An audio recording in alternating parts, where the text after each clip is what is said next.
오늘의 묵상 한 장은 역대상 18장입니다.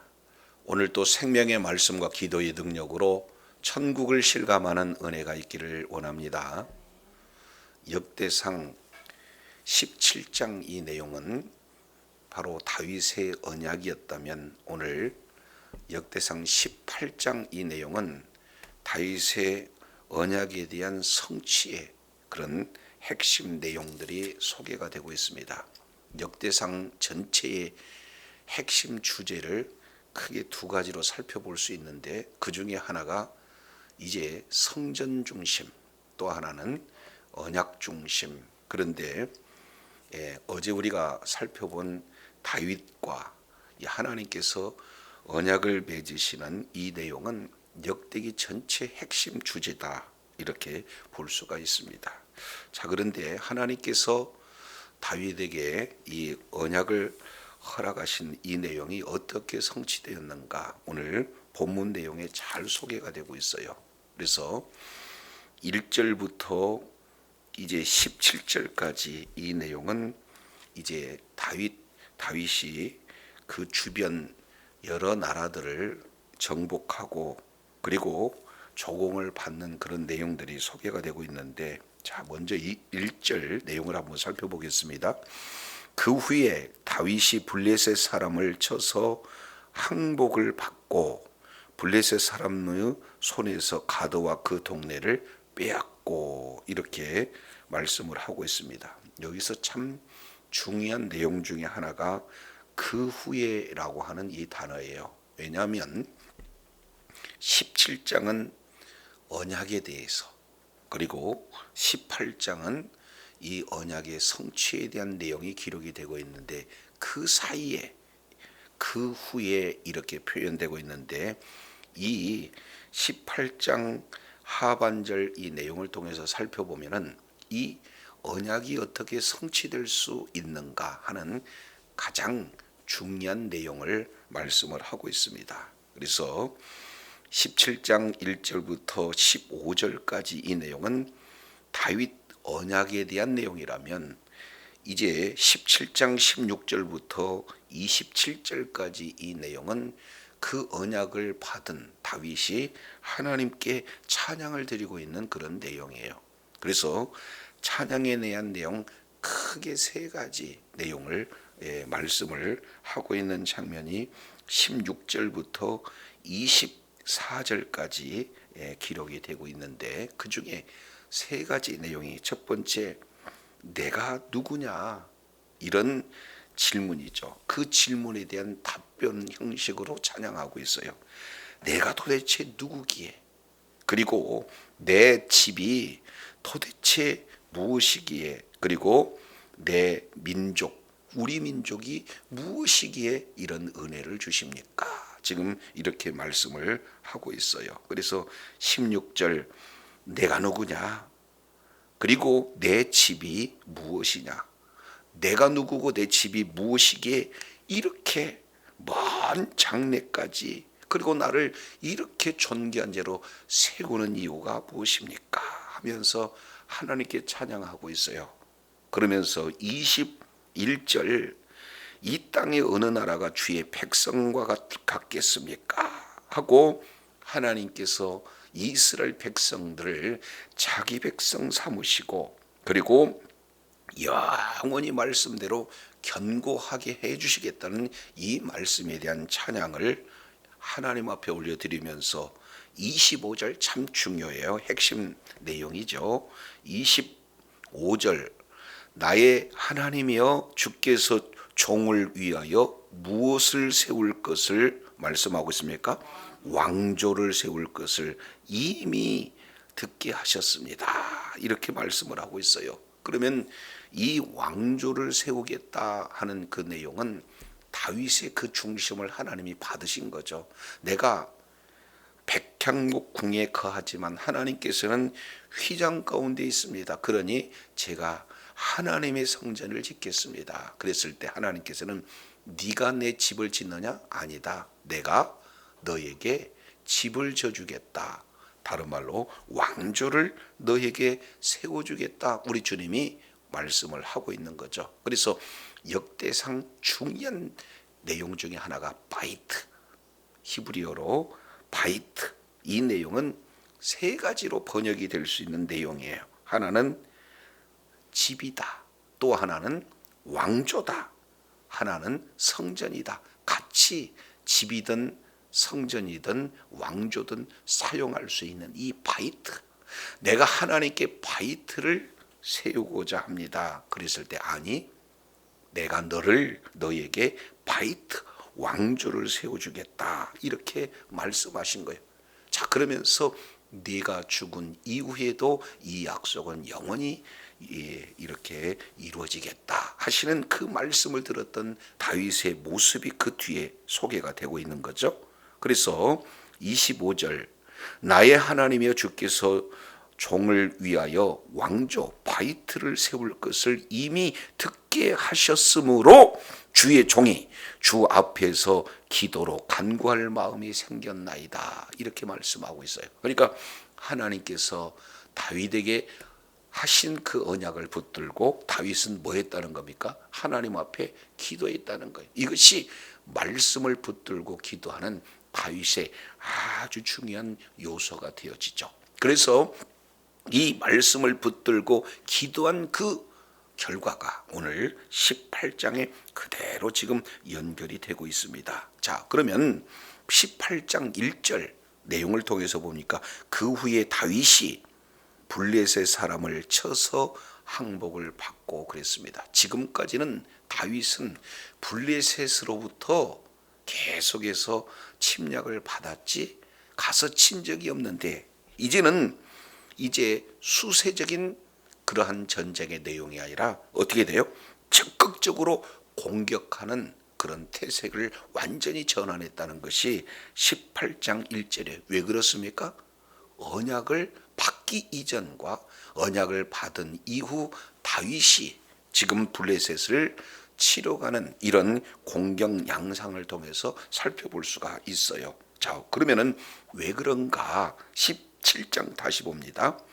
17장 8절 이 내용을 통해서 보니까 내가 어디로 가든지 내가 너와 함께 있어 내 모든 대적을 내 앞에서 멸하였은즉 세상에서 존귀한 자들의 이름 같은 이름을 내게 만들어 주리라, 이렇게 말씀을 하고 있는 것을 보게 되어집니다. 자, 그러면서 10절 하반절 보시죠.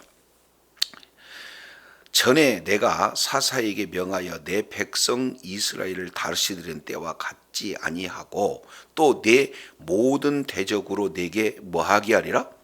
복종하게 하리라, 이렇게 지금 말씀을 하고 있어요. 그러니까 이 말씀을 다윗은 그대로 이루어지게 해달라고 하나님 앞에 기도를 하고, 기도하는 것으로 끝나는 것이 아니라 그 말씀대로 이제 순종하고 있는 다윗의 모습이에요. 그래서 지금 다윗을 이렇게 크게 힘들게 했던 주변 나라 18장에는 약 5나라, 이 언약 백성들이 이 거주하고 있는 그 땅 주변의 모든 그런 나라들을 하나하나 이제 쳐서 항복을 받는 이런 장면이 소개가 되고 있는데, 가장 먼저 블레셋을 지금 치고 있어요.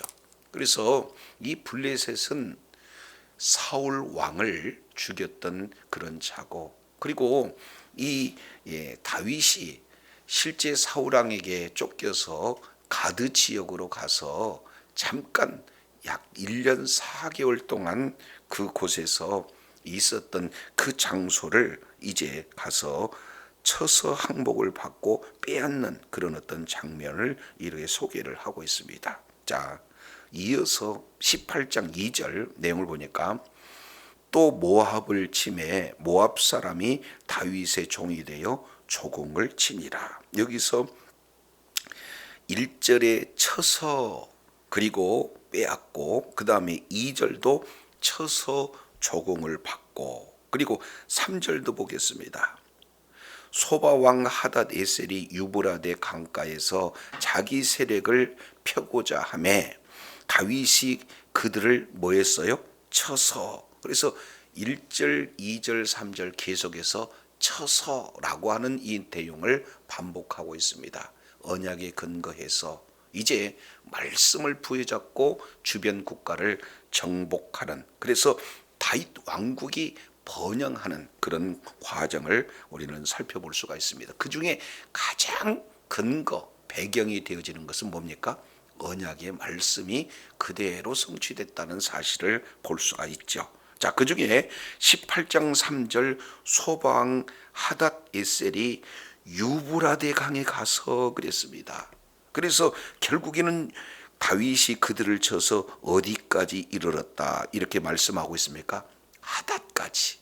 그러니까 이 다윗 왕 때 하나님께서 아브라함에게 약속하신 그 땅을 실질적으로 성취하는 장면이 오늘 18장 3절 이 내용에서 이루어지고 있는 것을 볼 수가 있습니다. 우리 잠깐 이 창세기 15장을 한번 살펴보도록 하겠습니다. 창세기 15장 이 내용은 아브람과 헷불 언약에 대한 내용들이 소개가 되고 있죠. 그 중에 15장 18절 그날의 여호와께서 아브람으로 더불어 언약을 세워 이르시되 그랬습니다. 아브람과 언약이 이루어지는 거죠. 그 언약의 내용이 뭡니까?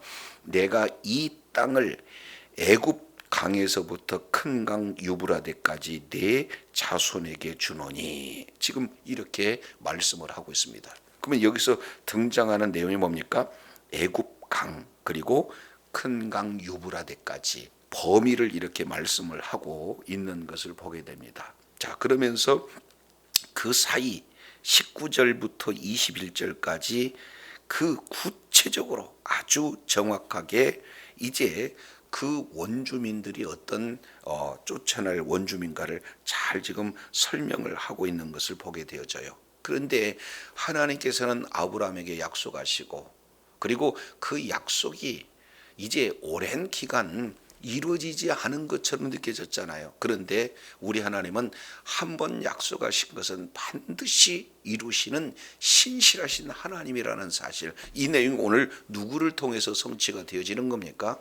다윗을 통해서 성취가 되어져요. 그래서 18장 역대상 18장 3절 내용을 통해서 살펴봤더니 이제 소바왕 하다데스를 침으로 말미암아 하나님께서 아브라함에게 약속하신 그 땅을 이제 그대로 취하고 있는 그런 모습입니다. 이것은 다윗 왕국이 하나님의 나라의 예표적인 성격이죠. 그러니까 하나님의 나라가 점점 확장되어지는데 다윗이 언약을 붙들고 존귀하게 쓰임을 받았다라는 사실을 볼 수가 있습니다. 오늘날도 마찬가지죠. 이제 예수 그리스도를 믿는 믿음으로 우리가 십자가에 이제 그 언약을 붙들고 계속해서 하나님의 나라를 확장하는 일에 다윗처럼 존귀하게 쓰임받고자 할 때 언약을 붙들고 그 언약의 말씀이 이루어지게 해달라고 기도하고, 그리고 그대로 순종할 때 우리 하나님께서는 다윗을 쓰셨던 것처럼 쓰시고 계시다라는 사실을 오늘 역대상 18장을 통해서 볼 수 있어요. 자, 그런데 중요한 사실이 14절입니다. 다윗의 그 중심을 보시죠. 4절 다윗이 그에게서 병거 1000대와 기병 7000명과 보병 20000명을 빼앗고 다윗이 그 병거 100대의 말들만 남기고 그 외의 병거들의 말들은 다 힘줄을 뭐 했다는 것? 끊었다는 것. 여기서 참 중요한 대목입니다. 자, 실제 빼앗는 것은 병거가 1000대예요. 그런데 그 1000대 중에 100대만 남겨놓고 900대는 다 힘줄을 끊었기 때문에 소용이 없습니다. 쓸 이런 어떤 군사 용도가 될 수가 없어요. 오늘날로 본다면은 최신 무기를 사실은 더 큰 내용 아니겠습니까? 그런데도 그것을 일부 취했다는 것은 뭘 의미합니까? 다윗은 하나님의 말씀대로 순종하는 면면이 지금 이 속에 나타나 있어요. 자, 이것을 우리가 이렇게 살펴보기 위해서 먼저 어디를 보시냐면은 신명기 17장 우리 한번 살펴보도록 하겠습니다. 신명기 17장 이 내용은 우리가 여러 차례 살펴본 그런 내용이죠. 하나님께서 모세를 통해서 왕에게 이제 왕이 되었을 때 그 왕은 어떻게 이런 규례들을 지켜야 될 것인가. 그래서 세 가지 금지사항 그리고 한 가지의 권고사항 이 부분들을 말씀을 하고 있는 거죠. 자, 그 중에 16절 보겠습니다. 세 가지 금지사항 중에 첫 번째입니다. 왕이 된 자는 말을 많이 두지 말라. 이것은 싸움, 이 전쟁의 승패는 이 무기에 있지 않다는 거죠. 군사력이 있지 않다는 거죠. 그러니까 절적으로 누구만을 의지하라는 겁니까? 하나님만을 의지하라. 그래서 말을 많이 두지 말 것. 그리고 두 번째 17절 내용을 보면은 아내를 많이 두지 말라. 지금 이렇게 표현하고 있습니다. 결국 하나님을 사랑해야지. 이제 이 아내를 많이 두게 되면은 궁극적으로는 어떻게 됩니까? 쾌락 위주로 가다가 결국에는 그 아들 솔로몬 때 어떤 일이 일어났습니까? 많은 여인을 취함으로 말미암아 우상 숭배의 출발점이 되어진다라는 사실을 볼 수가 있어요. 그래서 이제 아내를 많이 두지 말 것. 그리고 세 번째 이 내용은 자기 자신을 위해서 은금을 많이 싸지 말 것. 결국 이제 군사력을 의지하거나 그리고 경제력을 의지하거나 그리고 다른 우상 그런을 의지해서는 안 되는 것이 세 가지 금지 사항의 핵심 내용이 되어져요. 자, 그렇다면 왕으로서 가장 취할 핵심 요소는 어떤 내용입니까? 바로 18절 이하 내용을 통해서 보면은 하나님의 말씀을 늘 가까이 두라. 그리고 그 말씀대로 순종하라고 하는 내용을 이렇게 기록을 하고 있습니다. 자, 그런데 이러한 왕에 대한 그런 의무사항 내용을 다윗은 누구보다도 잘 알고 있었다는 것을 오늘 역대상 18장 4절 내용을 통해서 이 증명이 되어지는 거죠. 그래서 이제는 주변 국가 특히 이제 소바왕 하닷 예세를 쳐서 항복을 받을 그때에 기병 1000승 중에 900승을 다 이제 없애고 어떻게 되는 거예요? 100승만 지금 이렇게 취하고 있는 그런 내용은 신명기 17장 이 말씀대로 내가 이렇게 살겠다 하는 다윗의 믿음의 고백이다라는 것을 이렇게 살펴볼 수가 있습니다. 자, 이제 또 보시죠. 역대상 18장 5절 이 내용을 통해서 보면은 아람 사람이 소바왕 하닷 예세를 도우러 온지라 다윗이 아람 사람 2만 2천 명을 죽이고 그랬어요. 결국 말씀대로 순종해서 이제는 정말로 다윗 왕국이 확장되듯이 하나님의 나라가 계속해서 확장되고 있을 때 이것에 대한 못마땅한 주변의 사람들이 서로 연합을 해서 방해하고 있는 그런 모습이 18장 5절 이 내용을 통해서 살펴볼 수가 있어요. 자, 그런데 이때에도 우리 하나님께서는 여러 가지 방해하고 그리고 서로 하나가 되어서 어떻게 하든지 주의 뜻을 이루는데 방해 요소가 되었음에도 불구하고 하나님께서 어떻게 쓰시는가. 6절 내용을 보니까 다윗이 다메섹에게 수비대를 두매 아람 사람이 다윗의 종이 되어 뭘 바쳤다? 조공을 바쳤다. 지금 이렇게 표현하고 있습니다. 5절 하반절에 다윗이 2만 2천을 죽이는 그런 어떤 내용이에요. 자, 그래서 우리 하나님께서 1절 블레셋 서쪽이 되죠. 그리고 18장 2절 모압은 이스라엘 중심으로 동쪽이 되어지죠. 그리고 18장 3절 이 소바 이 내용은 북쪽 지역입니다. 그리고 아람은 역시 북쪽 지역이 되어지는 것을 볼 수가 있습니다. 자, 우리 한 군데 더 보시죠. 18장 12절 이 내용을 통해서 보면은 스루야의 아들 아비새가 소금 골짜기에서 에돔 사람 18,000명을 쳐서 죽인지라 그랬죠. 여기 에돔은 남쪽 지역이에요. 그래서 오늘 18장 이 5개의 나라가 주변 국가 한 나라 한 나라를 정복하는 이런 내용 가운데 동서남북 주변에 있는 모든 나라들을 지금 정복을 하고 있는 것을 보게 됩니다. 자, 그런데 여기에 다윗이 특징이 있어요. 어떤 내용인가? 6절과 13절 이 내용을 통해서 보면은, 자, 6절에 다메섹 아담에 무엇을 두었다? 수비대를 두었다. 그리고 18장 13절 내용을 보니까 다윗이 에돔에 수비대를 두었다. 이렇게 말하고 있어요.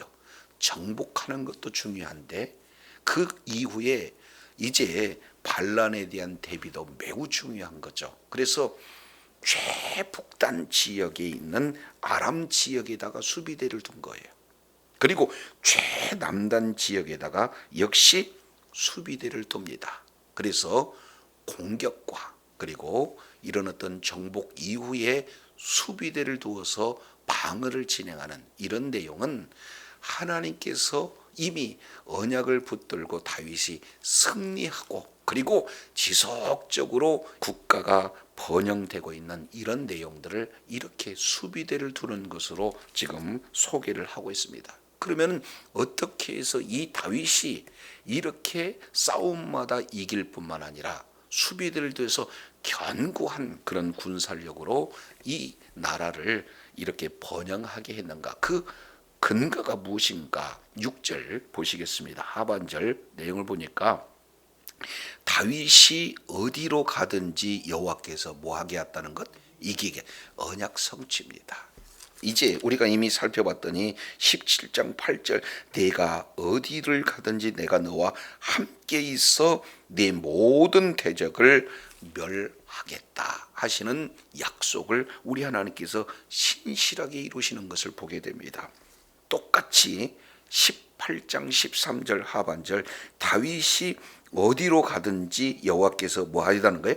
이기게 하셨다. 여기서 어디로 가든지 그리고 또 이기게 하셨다. 이 내용은 가장 근거는 뭡니까? 하나님의 언약이에요.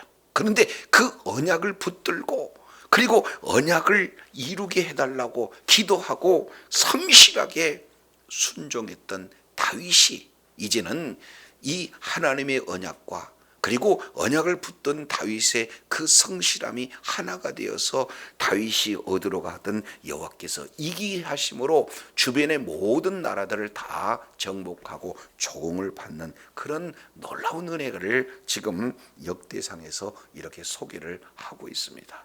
그래서 저도 여러분도 언약의 말씀을 붙들고 그리고 그 말씀을 이루게 해달라고 기도하며 성실하게 그 말씀에 순종할 때 오늘 또 하나님께서는 어디를 가든지 우리 하나님의 약속대로 이루어 주신 줄로 믿습니다. 자, 그러면은 그 위에 승리를 통해서 노획되어지는 이런 놀라운 전리품, 이런 분복들을 다윗은 어떻게 행했는가? 자, 역대상 18장 7절 내용을 통해서 보면 다윗이 하다레셀의 신하들이 가진 금 방패를 빼앗아 어디로 가져갔어요? 예루살렘으로 가져갔어요. 근데 예루살렘으로 가져간 것은 어떤 용도로 쓰임을 받는가? 8절 또 하다데셀이 성읍 디브핫과 군에서 심이 많은 놋을 빼앗더니 솔로몬이 그것으로 놋대야와 기둥과 놋그릇을 만들었더라. 지금 이렇게 말씀하고 있습니다. 그러니까 결국 하나님께서 허락하신 놀라운 그런 분복을 자기 부귀 영화를 이렇게 취하는 데 쓰는 거예요. 아니면 하나님의 나라를 확장하는 데 어떻게 하든지 하나님께 영광 돌리는 데 쓰는 겁니까? 그렇습니다. 이 내용을 통해서 보니까 이제 다윗은 하나님께서 베풀어 주신 그 은혜를 다시금 또 뭐예요? 하나님의 영광을 위해서 사용하고 있는 이런 물질관을 가졌다. 지금 이렇게 살펴볼 수가 있습니다. 그 이후에 10절 이 내용을 보면은 하마당 도우 그리고 하다데셀이 지금 등장하고 있는데 하다데셀이 도우를 괴롭혔다는 거예요. 그런데 우리 다윗이 어떻게 됩니까? 하다데셀을 쳐서 파했다. 그러니까 누구에게 도움이 되어지는 겁니까? 도우에게 도움이 되어지는 거예요. 그래서 도우가 이제 은과 금, 놋 여러 가지를 다 다윗에게 가져왔습니다. 이것은 하나의 선물적인 개념이 되지 않습니까? 이런 조공을 드렸던 이런 모습을 11절 다윗 왕이 그것도 여호와께 드렸다. 에돔과 모압과 암몬 자손과 블레셋 사람들과 아말렉 등 여러 족속에서 취한 은금과 함께 하나님 앞에 드렸다. 그래서 결국 이 은금을 통해서 훗날 이 그 아들 솔로몬이 통해서 성전을 지어졌는데 요긴하게 쓰는 그런 재물이 된 것을 이렇게 살펴볼 수가 있습니다. 이것 바로 이제 신명기 17장 우리가 살펴본 그 내용, 왕으로서 세 가지, 군사력 의지하지 말고 하나님 의지할 것, 은금 의지하지 말고 하나님 의지할 것, 이걸 그대로 순종했던 다윗의 그런 모습을 살펴볼 수 있어요. 그래서 오늘 저도 여러분도 이제 다윗이 하나님의 말씀에 순종하고 그리고 그 말씀에 순종한 성실함으로 우리 하나님께서는 언약하신 걸 그대로 이루이셔서 다윗이 어디로 가든지 이기게 하셨던 그런 놀라운 그런 은혜를 이제 포로에서 돌아온 백성들이 이러한 다윗의 그런 어떤 말씀 붙들고 그대로 성실하게 순종할 때 언약 붙들고 기도하는 그런 다윗을 귀하게 쓰셨다 하는 것이 하나의 롤 모델이 이렇게 되어서 이제 폐허가 된 이 예루살렘을 재건하는데 그 회복의 근거로 삼고자 하는 이 역대기 기자의 그런 어떤 의도가 잘 담겨져 있습니다. 그래서 저도 여러분도 이제 하나님이 하신 언약의 말씀을 붙들고 그리고 그 말씀을 이루기 위해서 기도하고 또 기도한 이후에 그 말씀대로 순종하는 자리에 있어서 오늘 또 어디를 가든지 이기게 하신 하나님의 놀라운 일하심을 날마다 경험하는 복된 자리에 있어야 될 줄로 믿습니다. 동시에 축복을 받은 자로 하나님의 영광을 위해서 끝까지 존귀하게 쓰임받고자 할 때 우리 하나님께서는 선순환으로 더 하나님께서 함께 큰 일을 행하심으로 존귀하게 이렇게 쓰임받는 그런 축복의 자녀로 이렇게 우뚝 세워주실 줄로 믿습니다.